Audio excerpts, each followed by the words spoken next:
उद्यापासून 29 ऑगस्टच्या आंदोलनाची तयारी करायची। त्यामुळे आता डॉक्टरांचं म्हणणं होतं की आणखी 2-3 दिवस तरी आराम करायचाच आहे। परंतु आता 20 तारखेच्या दौऱ्याच्या संदर्भातला पण निर्णय घ्यायचा राहिला, आणखी ते दौरा टाकायचा आहे।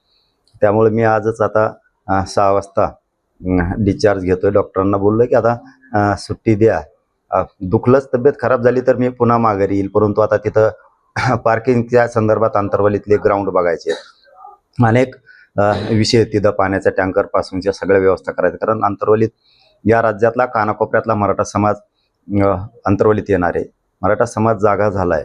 मराठा समाजाला अन्यायाची चीड प्रचंड झाली की इथं या राज्यात मराठ्यांवरतीच अन्याय केला जातो, जाणून बुजून प्रमाणपत्र दिली जात नाहीत, आरक्षण दिलं जात नाही। त्यामुळे खूप मोठा उठाव निर्णायक आंदोलनात 29 ऑगस्टला होतोय।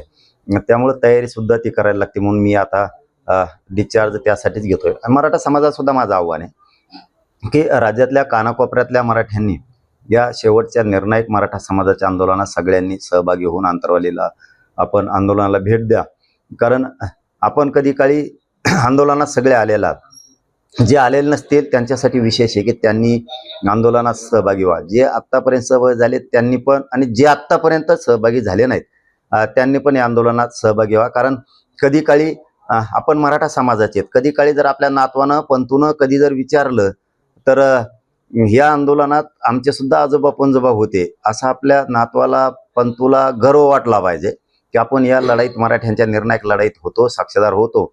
म्हणून नोकरदार वर्ग मराठा असेल किंवा व्यावसायिक असेल, उद्योगिक असेल, कुणी खाजगी नोकऱ्यात असतील, शेती व्यवसायात, जेवढा मराठा समाज आहे सगळ्या मराठा समाजानं या 29 ऑगस्टच्या लढ्यात सहभागी व्हा। आणि तसे परिणाम पण दिसायला लागले आता, कारण मुंबई पुण्यासारख्या ठिकाणी मराठा समाज प्रचंड गेलेला आहे। कुणी नोकऱ्यासाठी, कुणी व्यवसाय करण्यासाठी, तर खाजगी कंपनीत येत, या सगळ्या लोकांनी आता रजा टाकायला पण सुरुवात केल्यात की 29 ऑगस्टला आम्ही आंदोलनात सहभागी होणार आहेत म्हणून। मी सुद्धा आता राहिलेला मराठवाडा, विदर्भातला दौरा करतोय, परंतु मायबाप समाजाला माझं एक आठवणीनं एक विषय सांगणं आहे की जर कदाचित तब्येत बरी नाहीच राहिली आणि जर माझ्याकडून दौऱ्यात येणं झालंच नाही तर ही मराठा समाजाचे आंदोलनाची जबाबदारी घराघरातल्या मराठा समाजाच्या खांद्यावरती आहे। तुम्हीच आपण आपल्या गावात फिरा, तुम्हीच आपण आपल्या तालुक्यात, शहरात फिरा आणि मराठा समाजाला घरोघरी जाऊन सांगा की 29 ऑगस्टच्या आंदोलनाच्या लढ्यात आपण सहभागी व्हा।